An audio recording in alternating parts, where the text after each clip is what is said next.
Dr. YouTube, check it out. Concern that folks that are into Bernie Sanders have come to despise Hillary Clinton. Yes, because she's an Hillary evil Clinton, and that should she be the nominee, which is as yet undetermined, they will walk away. That's a legitimate concern because they're very passionate and very principled. And But isn't that crazy? Well, If you believe in what he believes in? Yeah, but she doesn't. She's accepted money from all those people. She doesn't even want to fight for a $15 minimum wage. So these are people that have not been, that have not come out before. So why would we think they're going to come out now for her? You know, Do you really think that? I think there's a good possibility. I talk to people who either want to write. I talk to Republicans who have written him in already. You know, and they just feel like she's not authentic, that she's a liar, that they don't trust her, so what difference does it make? You know, if you're a small farmer and you're fracking on your property in Idaho, they just passed a bill where they can frack on private land. Yeah. And you know that she's taken money from fracking. Why would you think that she's going to have your back? Well, because they make the argument that there are all kinds of politicians, Barack Obama is the one that Hillary Clinton cites all the time, who have done things to effectively rein in industries or reform industries that they've taken money from. I'd like to see that. No, I don't buy it at all because she's been selling fracking all over the world. There's her talking about Monsanto and how clean, not talking about Roundup or what they put in it or what it's done to our economy. And they know that jobs are going out. You know, Bernie doesn't voted against NAFTA. You know, TPP or what, you know, all these things coming up that they know affect their jobs, and she's not on the right side of that. She hasn't voted right. So what would make you think that once she gets in, she's going to suddenly go against the people that have given her millions and millions of dollars? I think that's being incredibly naive and egotistical to think suddenly she's going to see the right, you know. Right, but isn't the question always in an election about choices, right? I mean, I think a lot of people think to themselves, well, if it's Donald Trump and Hillary Clinton, and I think Bernie Sanders probably would think I think Bernie would probably encourage people because he doesn't have any ego in this thing. But I think a lot of people are sorry. I just can't bring myself to do that. How about you personally? I don't know. I'm going to see what happens. Really? Really. I cannot believe it as you're watching the rise. Well, you know, Donald Trump will bring the revolution immediately. If he gets in, then things will really, you know. Oh, you're saying the Leninist model of fighting the contradictions? Yeah. Some people feel that. Don't you think that's dangerous? I think that what's going on now, if you think that it's pragmatic to shore up the status quo right now, then you're not in touch with the status quo. The status quo is not working, and I think it's dangerous to think that we can continue the way we are with a militarized police force, with privatized, with the death penalty, with a low minimum wage, with threats to women's rights, and think that you can't do something huge to turn that around, because the country is not in good shape. If you're in the middle class, it's disappearing. And you look, if you want to go see Michael Moore's documentary, you'll see, it's pretty funny the way they describe it, but you'll see that health care, you know, and education in all these other countries, we've been told for so long that it's impossible. It's like we've been in this bad relationship, and now we have to break up with the guy because we realize we're worth it. We should have these things. We have to stop prioritizing war. And I don't like the fact that she talks about Henry Kissinger as being her, you know, go-to guy for and the stuff that's happened in Libya and other things I don't think is good. So people are saying that that's Susan Sarandon saying she's going to vote for Donald Trump over Hillary Clinton. No, you know how she would have said it if that indeed is what she was trying to say? Hey, I'm going to vote for Donald Trump over Hillary Clinton. Now, she cleverly didn't say that. Why? Because she wouldn't vote for Donald Trump over Hillary Clinton. In fact, she's been on Twitter, you know, the entire day after this interview, where she has to explain to people and explain to all the news sites that are running misleading headlines, that is not true. I will not vote for Donald Trump. I will never vote for Donald Trump. And look, I'll go to her direct quotes here. So, first of all, when she was asked, hey, would you vote for Hillary Clinton if she's the one who wins the nomination? She says, I don't know. I'm going to see what happens. Now, that's not like an I don't know and maybe I'll vote for Donald Trump. She didn't say that. Then she goes on to say, people feel Donald Trump would bring the revolution immediately. So that's not, hey, I'm going to vote for Donald Trump because he's the answer. That's her saying, people feel, so other leftists, hey, if Donald Trump gets in power, that will consolidate a progressive uprising, and that'll be the revolution that comes immediately. So we will be so staunch in our opposition to a fascist like Trump that will bring the real systemic change and fundamental change that we need. So that's what I took away from her saying that. And then I was convinced my interpretation was 100% right when she confirmed it later on. And like Jamie Lee Curtis was tweeting saying, oh, I can't believe that she said she would vote for Donald Trump. And she's responding like, I didn't say that and I wouldn't.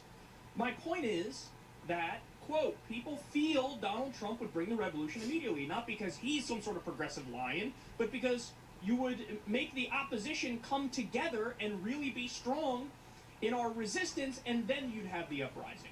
And again, on the Hillary Clinton point, I don't know if I'll vote for her in the general. I'm going to see what happens. That's the same point that I've made. I mean, I did a whole segment based off Bill Maher's take on Bernie or Bust, where Bill Maher was really hard on them and really against them. And I basically said I have like a more middle ground approach on this, or my feelings are somewhere in the middle, where if you're in a deep blue state or a deep red state, and there's no question your state always goes red or always goes blue, am I going to tell you go... When an army of evil threatens the galaxy. Donald Trump's entire campaign can be understood through the lens of this 1987 quote from his book, The Art of the Deal. I want to share it with you again because, to me, it's an aha moment where you go, oh, I see what he's doing. So, here it is. He said, the point is that if you are a little different or a little outrageous, or if you do things that are bold or controversial, the press is going to write about you. I've always done things a little differently. I don't mind controversy. The result is that the press has always wanted to write about me. Okay, now, I give you that to then tell you this fact. It's something we discussed in a recent story when the numbers came out. Donald Trump has gotten $1.8 billion worth of free media. So he doesn't buy as many ads as all the other candidates. Yeah. And he still gets his name out there a lot, and he still gets a lot of coverage because they cover him no matter what. So it's $1.8 billion in free media. Now, you might say, okay, well, what are the other candidates? Is it comparable? Hillary Clinton, who's, I think actually has more votes than Donald Trump right now. She's gotten, I believe the number's about 730 million. So, less than half of what Trump has gotten. Now, again, you could fire back and say, well, Kyle, not all that is positive. But I would submit to you that, indeed, when it is not positive, what angle are they covering? They're covering the shock angle. They're not covering, hey, here's an in-depth look into his policies and why they violate international law and the Geneva Conventions and why this is, a horrible thing for the country, and let's get into policy, substance, and detail. When they're going after him, they're not doing that. When they're going after him, they're doing PC outrage. Oh my God, he said the word pussy. Here's a clip of him from 8 years ago saying the word motherfucker. Did you see what he said about that female reporter or whatever? And then you run with that, you're running with that. Well, there's a problem with that. Most people are adults, and they look at it and they go, okay, yeah, that may mean he's kind of a dick, but whatever, what else you got? And if all you're covering is the angle that he's a dick, well, people don't have an issue with voting for a dick. They don't have to like you to vote for you. They just have to think maybe you'll get the job done. So when he gets out there and he says, make America great again, and he hammers home the simple message of like, I'll make the country great, I'm looking out for you, these trade deals are fucked up, and he keeps throwing that out there ad nauseum, ad infinitum. And the media's, when they go after him, it's never on substance. It's, oh my God, you said a naughty word. Well, we're all adults here. What the fuck? You got your toddler watching the nightly news to see what's going on in the election? What's your toddler's thoughts on Harry Reid? Please, it's ridiculous. So since that's the case, that $1.8 billion in free media, it absolutely is helping him. Now, I'm not somebody who says there's no such thing as bad press, but I am somebody who says most coverage is good coverage. So it's not that there's no such thing as bad press. It's that most of the time, you can get away with whatever kind of press coverage you're getting as long as you're getting coverage. So there is a way to knock him down a few pegs and cover him and have an effect in the opposite direction. But they're not doing that. Like I said, when they go after him, it's for PC nonsense. So Adam Johnson of Alternet has a really interesting way that he categorizes this. He calls it the Kardashian coefficient. And if you think about it, it makes perfect sense. How did Kim Kardashian get famous? You know, so she's from a family that was somewhat famous at the time. I think, what was it, her father who defended O.J. Simpson or was on the team that did that. And then later on, obviously, she was dating Ray J, a mediocre and you know, not an A-list celebrity, a celebrity. Did a sex tape leaked. People think, oh my god, she's fucking super hot. She was hanging out with Paris Hilton. Next thing you know, boom, she's got one of the largest shows ever, and everybody knows who the fuck she is. So, what happened there? It wasn't like it was non-stop positive coverage, and then everybody came to love her. No, it was, ooh, controversy, things are happening, media coverage, ooh, salacious stuff. And then, as a result of that, super popular, super famous, now everybody knows who she is. So, Donald Trump in many ways is comparable to that.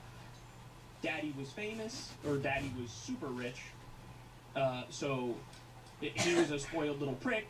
He says, oh, I only took $1 million from him. No, you did that when he was alive. When he died, you got much more than that. Please. And then once he's old enough and he's doing these deals and whatnot, he says outrageous things, he does outrageous things, he gets his name in the press. Now he runs for president, and same thing. It's just shock, you know, outrageous stuff, salacious stuff.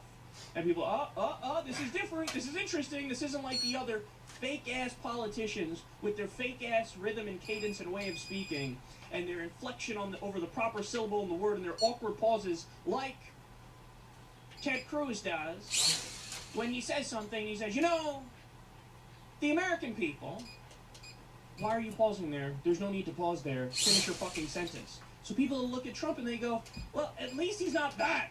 At least he's not that. And he's kind of entertaining.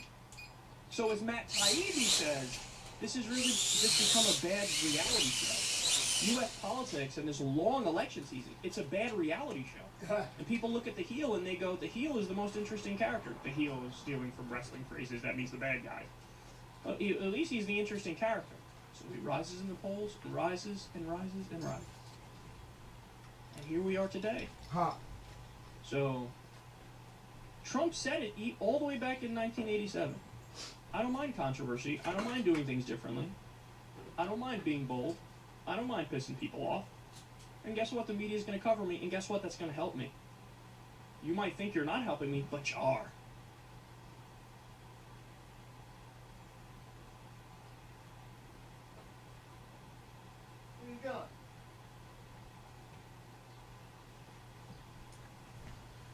Thanks for calling. Good morning. Let's start with the very basics here, okay? First of all, you have a Corey Lewandowski tweet right after this incident happened saying very directly, I never touched her. Then you have a piece of video which shows rather clearly he did touch her. Would you acknowledge that Corey Lewandowski did not tell the truth initially about this incident? Yeah, let me go a step further. She touched me. She grabbed me by the arm at least twice. Well, we can talk about that in a moment, but let's do the basics first. You said you did touch her, and the video shows you touched her. Is that not a lie? Savannah, I really don't know. She grabbed me by the arm. She grabbed me by the arm twice. I pushed her off. You could see that very clearly. She said that she was jolted backwards. In fact, her exact words, she was jolted backwards. He somehow grabbed me tightly by the arm and yanked me down. Well, now you're saying that she... Savannah. Wait, she made up this story, Savannah. She was yanked. She said she was yanked down. This was before she found out there was a security camera on her. It was my security camera. I supplied the security camera and the tape. Let me just ask you one thing. Listen, wait a minute. It said I almost fell to the ground, but was able to maintain my balance. I was shaken. Campaign managers aren't supposed to try to forcefully throw reporters to the ground. Let me ask you this. Can I please jump in here? She wasn't thrown to the ground. Okay, let me just jump in here, though. You are now saying she touched you, she forcibly touched you. You suggested maybe you're the one who should file charges, and yet initially you said Well, maybe I should. nothing happened. The Secret Service told you nothing happened. Isn't it your story that's changed? No, it's not my story that's changed at all. She grabbed me by the arm. I didn't even know who it was. But she went through Secret Service because they were surrounding me and we were walking out. And by the way, she was asking me questions she wasn't supposed to because the press conference had ended and we were leaving going outside. And there was a group of people, a large